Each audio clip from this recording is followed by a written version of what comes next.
सभी को राम राम। तो चलिए हम हमारी श्री राम कथा प्रारंभ करते हैं। सबसे पहले मानसिक भक्ति करते हुए प्रभु की छवि के दर्शन करते हैं, राम दरबार के दर्शन करते हैं। अपनी आंखें बंद करके प्रभु श्री राम हमारे सिंहासन पर विराजे हुए आशीर्वाद देते हुए तथा माता सीता उनके साथ विराजी हुई है। लक्ष्मण भैया, भरत भैया और शत्रुघ्न भैया हाथ जोड़कर खड़े हैं एवं हमारे बजरंगबली प्रभु के श्री चरणों में बैठे हैं। और हम नतमस्तक करते हुए प्रभु के श्री चरणों में उनसे निवेदन करते हैं कि हम पर हमेशा अपनी कृपा बनाए रखें तथा हमें आशीर्वाद दें कि हम श्री रामचरितमानस की यह पोथी सफलतापूर्वक संपूर्ण कर सकें। बोल सियावर रामचंद्र की जय। तो कल हमने देखा कि राम राज्य आ गया है और प्रभु ने सभी जो वानर और साथ में आए थे सभी को वापस अपने अपने घर भेज दिया। निषाद राज को, विभीषण जी को, सभी को अपने अपने घर पे भेज दिया और सुख समृद्धि छाई हुई थी। बहुत ही मतलब हर चीज वहां पे फली फूली थी, कोई दुख नहीं था राम राज्य में। और फिर भरत जी ने प्रभु से ज्ञान की कुछ बातें पूछी, जैसे संत असंत किसे कहते हैं। तो हमने भी कल बहुत सारी चीजें सीखी कि यदि हमें प्रभु के प्रिय होना है और मोक्ष प्राप्त करना है तो फिर हमें क्या करना चाहिए और क्या नहीं करना चाहिए। जैसे दुष्ट लोग होते हैं जिन्हें मतलब कुछ चीजें हमने देखी कि दूसरों की भलाई करना ही सबसे बड़ा धर्म है, और कुछ लोग ऐसे दुष्ट होते हैं जो दूसरों के दुख में सुख पाते हैं और सुख में चलते हैं। तो और किसी की बुराई निंदा नहीं करनी चाहिए, कपट रहित होकर हमें प्रभु का नाम लेना चाहिए, तभी हम मोक्ष प्राप्त कर सकते हैं। और फिर मुनि वशिष्ठ जी वहां पे आए और प्रभु से कहा कि चरण कमलों में सर्वदा आपके प्रेम हो। ऐसा कहकर वशिष्ठ जी अपने घर चले गए। शिव जी कहने लगे, हे गिरिजे, हनुमान जी के समान न तो कोई बड़भागी है और न कोई श्री राम जी के चरणों का प्रेमी ही है, जिनके प्रेम और सेवा की स्वयं प्रभु ने अपने श्रीमुख से बार बार बड़ाई की है। ये तो हम जानते ही हैं, हमारे बजरंग बली बड़े भक्त हैं प्रभु श्री राम के, जो हमेशा राम राम रटते ही रहते हैं। भगवान श्री राम अनंत हैं, उनके गुण अनंत है। यह पवित्र कथा भगवान के परम पद को देने वाली है।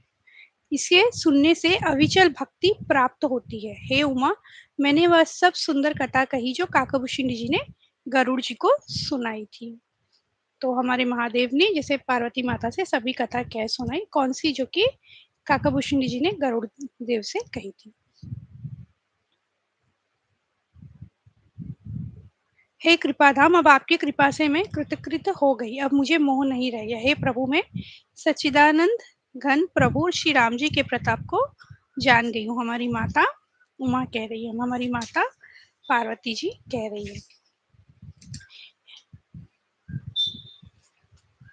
राम परायण ज्ञान रत गुनागार मति धीर, नात कहु के ही कारण पायउ काक शरीर, सियावर रामचंद्र भज जय शरणम। हे नाथ, कहिए ऐसे श्री राम परायण ज्ञान निरत गुण धाम और धीर बुद्धि भुषुंडी जी ने कौवे का शरीर किस कारण पाया? क्योंकि इतनी जो हमने कथा सुनी काकभूषुंडी जी के बारे में, इतने नॉलेजेबल है वो, इतने ज्ञानी हैं, तो फिर काक का शरीर क्यों क्यों ये कौवे का शरीर लेकर इन्होंने जन्म लिया है, ये पूछ रहे हैं।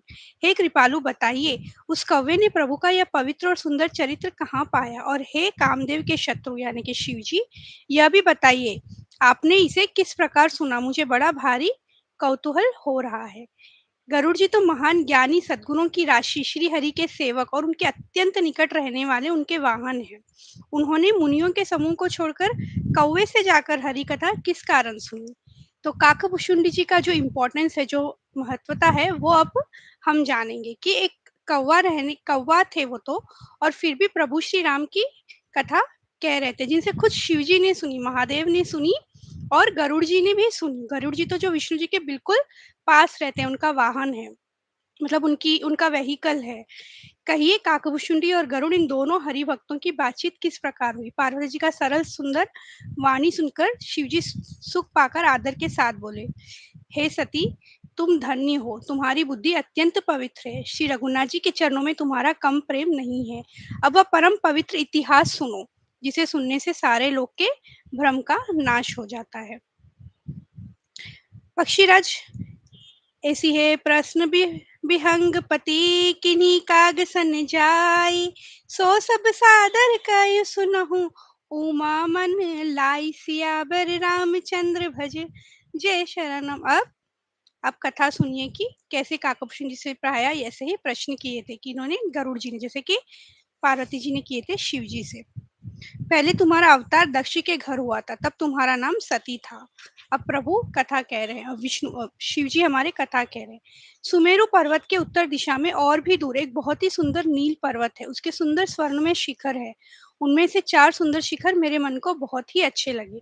तो जब सती जी का जन्म हुआ था, फिर हमने सुनी थी ना ये कथा कि शिव जी बिल्कुल मतलब वियोग में, वैराग्य में यहाँ वहाँ भटक रहे थे, रामचंद्र जी का नाम लेते जा रहे थे। तो जब वो ऐसा कर रहे थे, यहाँ वहाँ घूम रहे थे माता जी को याद करते हुए, सती देवी को याद करते हुए, तब एक पर्वत सुमेरु पर्वत था, उससे बहुत दूर एक सुंदर नील पर्वत था जिसकी 4 शिखाएं थी। उस सुंदर पर्वत पर वही पक्षी बसता था। कौन सा पक्षी? काकाभूषुंडी जी। उसका नाश कल्प के अंत में भी नहीं होता। माया रचित अनेकों गुण दोष मोह काम आदि अविवेक तो सारे जगत में छा रहे, उस पर्वत के पास भी कभी नहीं भटकते। तो वो पर्वत ऐसी जगह है जहाँ पे ये सब जो बुरे दोष है कुछ भी भटकते नहीं है। वह विचित्र रामचरित्र को अनेकों प्रकार से प्रेम सहित आदर पूर्वक गान करता था। कौन? वो जो पक्षी था। पक्षी कौन? काकाभूषुंडी जी थे। तब मैंने हंस का शरीर धारण कर कुछ समय वहां निवास किया।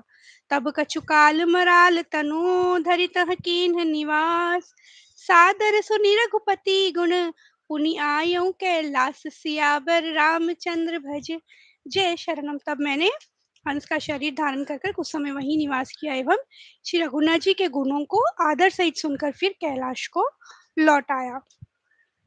जब श्री रघुनाथ जी ने ऐसी रणलीला की कि जिस लीला का स्मरण करने से मुझे लज्जा होती है, मेघनाथ के हाथों अपने को बंधा लिया, तब नारद मुनि ने गरुड़ को भेजा। ये तो हम जानते ही, हमने जैसे जब महासंग्राम हो रहा था प्रभु श्री राम के बीच और रावण के बीच, तो मेघनाथ ने नागपाश में बांध दिया था, और जब नागपाश में बांधा तो गरुड़ जी को बुलाया गया। अब गरुड़ जी को तभी ये डाउट आया कि ये तो भगवान है, कैसे ऐसे हो सकता है। तो मतलब एक जैसे एक शंका आ गई गरुड़ जी के मन में। तो महादेव कह रहे हैं ऐसे शंका आ गई।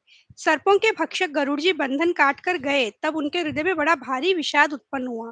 प्रभु के बंधनों को स्मरण करके सर्पों के शत्रु गरुड़ जी बहुत प्रकार से विचार करने लगे। क्या विचार करने लगे? जो व्यापक विकार रहित वाणी के पति और माया मोह से परे ब्रह्म परमेश्वर है, मैंने सुना था कि जगत में उन्हीं का अवतार है, पर मैंने उस अवतार का प्रभाव कुछ भी नहीं देखा। तो थोड़ा सा उन्हें वो ये होगी, शंका आ गई।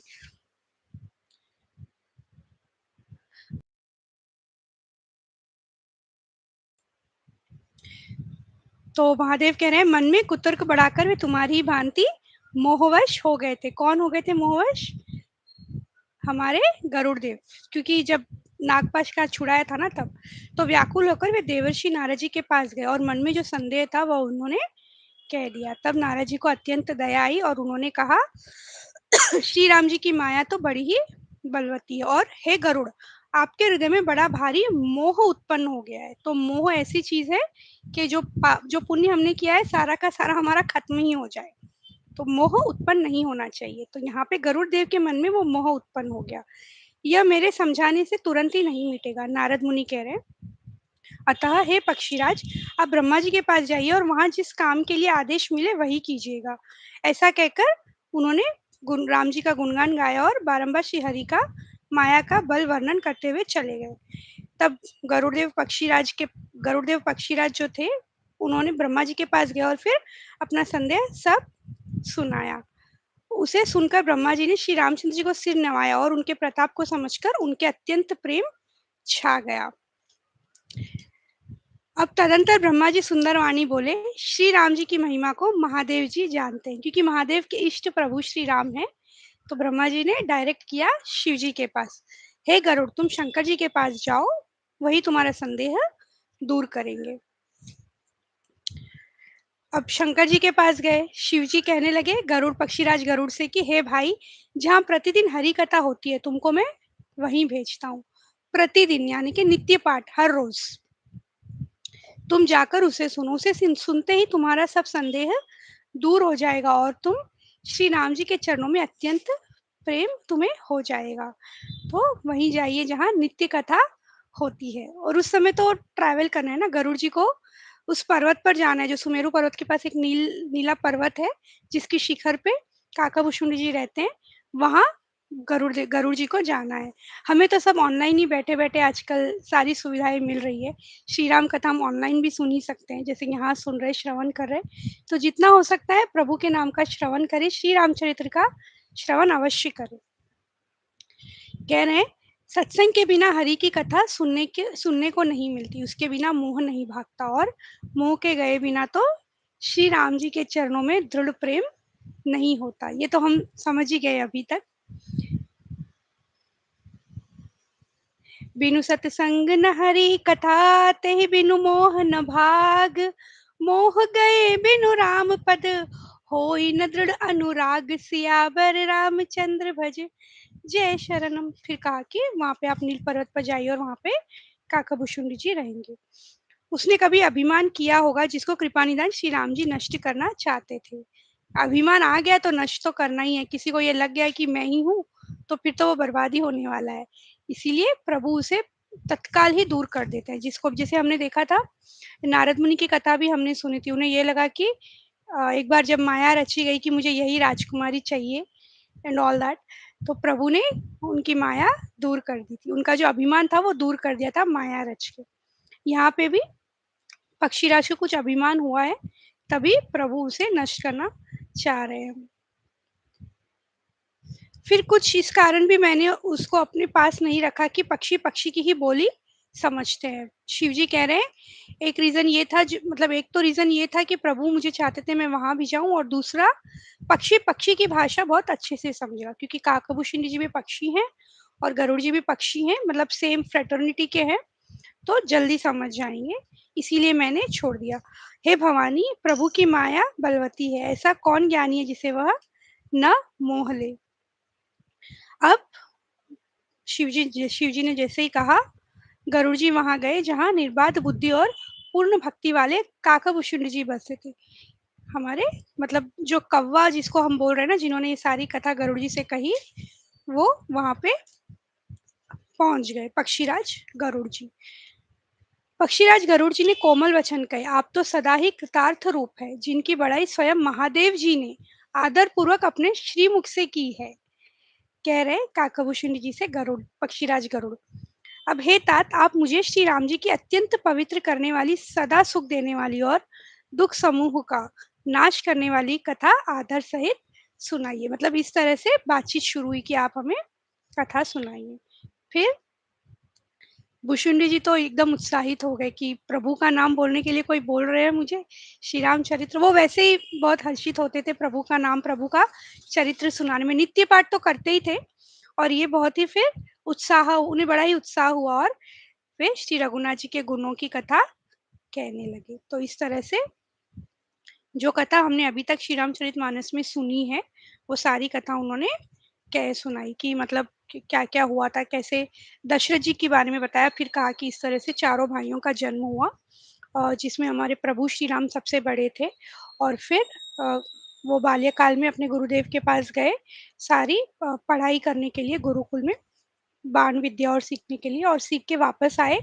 जैसे ही आए, अब सोचा गया कि विश्वामित्र जी आए, और विश्वामित्र जी ने कहा कि मेरे साथ बालकों को भेजिए। और जब बालकों को भेजा, फिर वहां मिथिला गए, मतलब जनक नगरी के नजदीक है, ताड़का का वध किया, अहिल्या को तारा, और इसके बाद जनकपुरी के नजदीक जब पहुंचे, तब वहां पे शिव धनुष था, पिनाक तोड़ के प्रभु श्री राम ने माता सीता से ब्याह किया, माता सीता ने वरमाला पहनाई और फिर ब्याह करने के बाद चारों भाइयों का ब्याह वहीं हुआ। जैसे हमने देखा, प्रभु श्री राम का ब्याह माता सीता से, भरत जी का ब्याह हुआ मांडवी जी से, लक्ष्मण जी का ब्याह हुआ उर्मिला जी से और शत्रुघ्न जी का ब्याह हुआ श्रुति कीर्ति जी से। तो चारों भाई चारों बहनों से शादी हुई और वापस अयोध्या लौट आए। अब एक दिन दशरथ जी ने सोचा कि मेरे बाल सफेद हो गए, मुझे अब प्रभु के नाम में मन लगाना चाहिए तथा ये सारा राज्यपाट में राम को, मेरे बड़े बेटे राम को सौंप दो। और फिर सोचा कि राज तिलक किया जाए।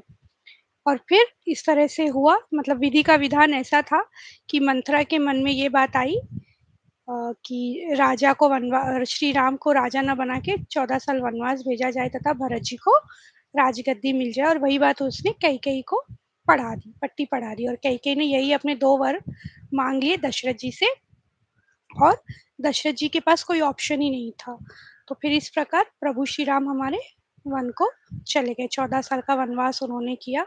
और यहाँ पे दशरथ जी की मृत्यु हुई तथा भरत जी ने वापस जब वो आए, आने के बाद पिताजी का सारा जो क्रियाक्रम का कार्यक्रम था वो सारा संपूर्ण करके प्रभु श्री राम के पास गए और उनसे विनती की कि वापस आए तथा उनके चरण पादुकाएं लेके अयोध्या नगरी में आके उन्हें स्थापित की और नंदीग्राम में अपनी एक कुटिया बनाकर वो भी प्रभु की तरह वहीं रहने लगे। और फिर इस तरह से जैसे जैसे एक एक मुनि से हमारे प्रभु श्री राम वन में मिले, कैसे खर दूषण सभी को मारा, जितने भी राक्षस थे सभी को मारा प्रभु ने।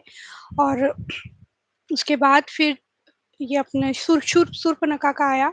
उसके बाद फिर कैसे रावण से मिले और फिर रावण का वध किया, जानकी जी को कैसे रावण ने हरण कर लिया था, प्रभु ने रावण का वध किया और फिर वापस अयोध्या नगरी लौट आए, राज तिलक हुआ उनका और फिर प्रभु ने सब ज्ञान दिया। तो ये सारी कथा विस्तार में काकभूषुंडी जी ने गरुड़ जी को सुनाई, डिटेल में, पूरी डिटेल में उन्होंने कथा सुनाई। विभीषण जी, सुग्रीव जी, हनुमान जी, जितने भी पात्र आए थे बीच में, जितने भी हमने सुने हैं शुरू से, वो सारी कथा वापस से सुनाई।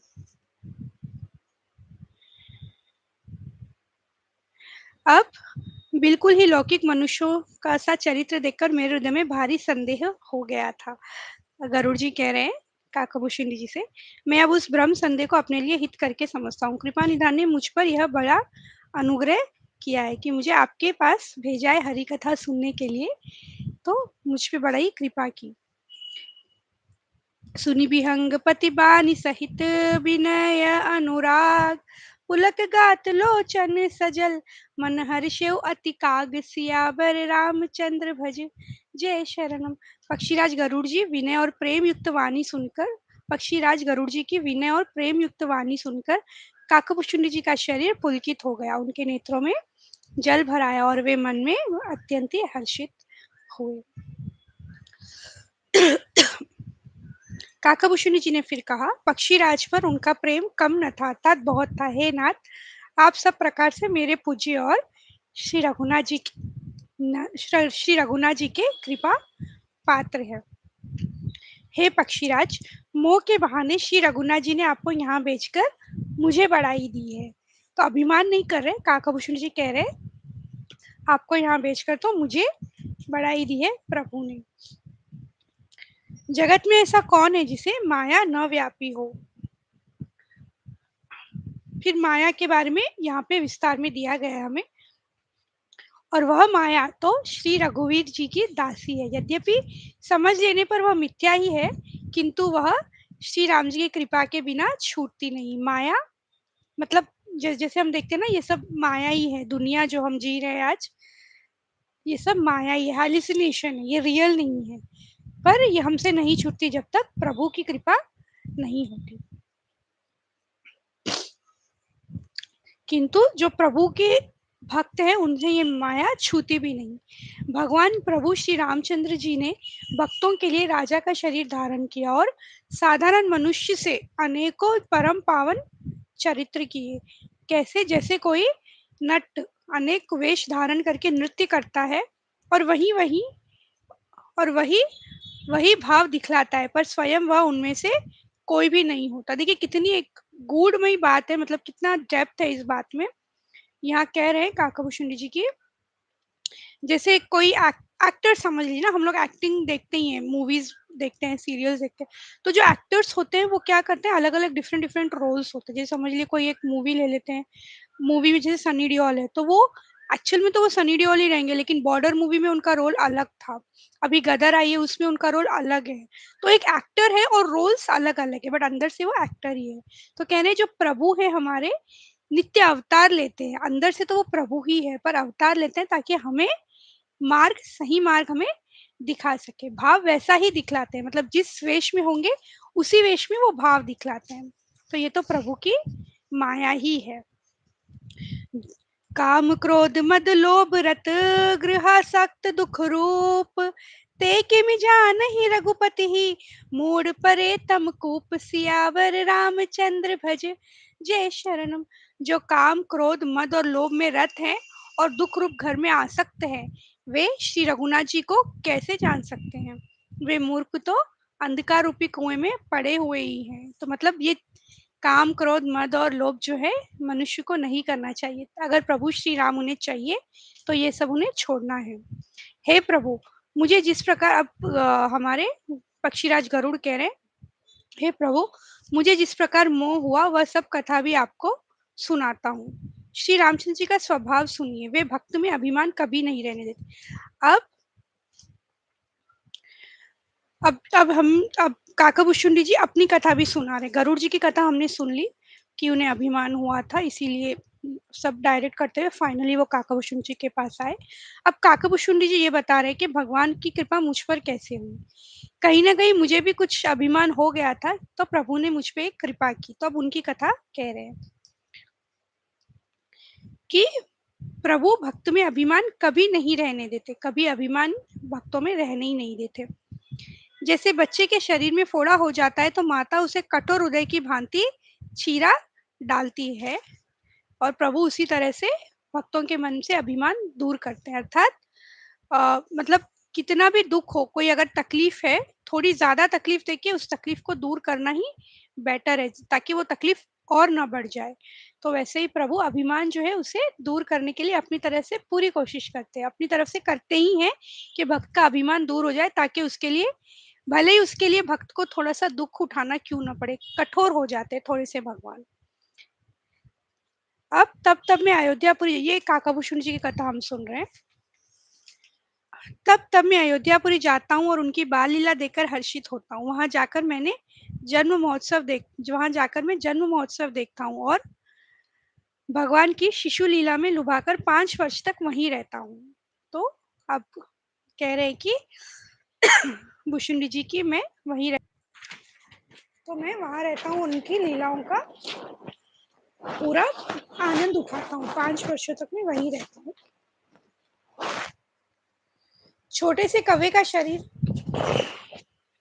छोटे से कव्वे का शरीर धारण कर भगवान के साथ साथ फिरकर मैं उनके भांति भांति के बाल चरित्रों को देखता रहता हूँ। लड़कपन में वे जहां जहां फिरते हैं वहां वहां मैं साथ साथ उड़ता हूँ, और आंगन में उनकी जो जूठन पड़ती है वही उठाकर खाता हूँ। वर्णन बता रहे जब जब प्रभु बिल्कुल बाल अवस्था में थे, छोटे थे तभी का।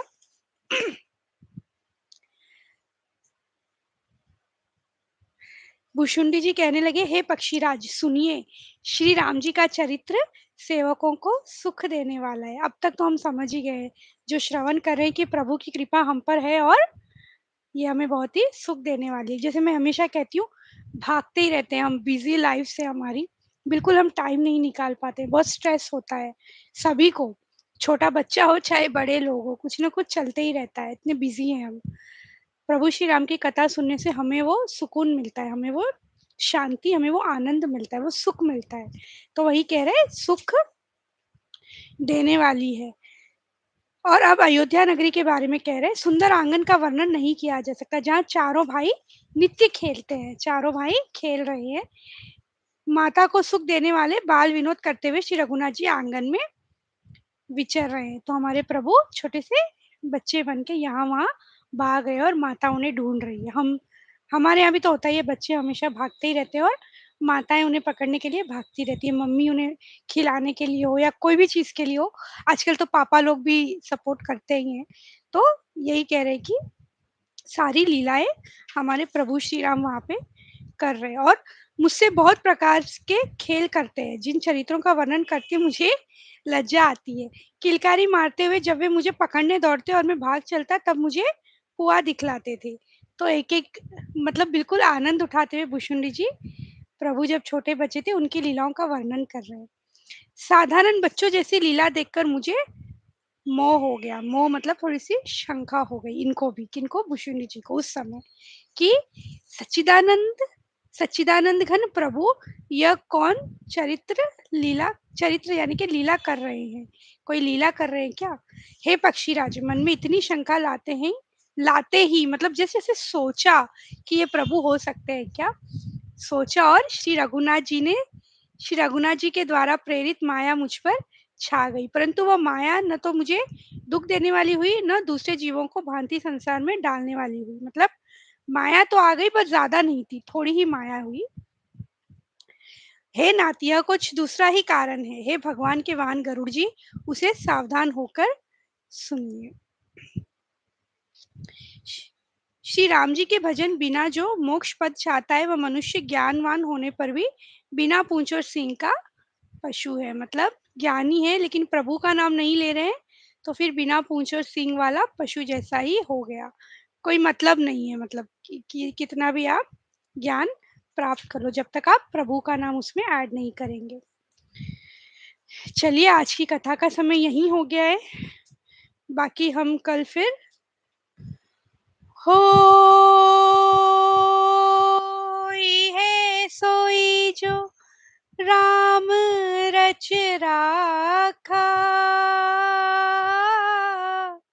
को करी तरक बढ़ावई साखा राम सिया राम सिया राम जय जय राम राम सिया राम जय जय राम।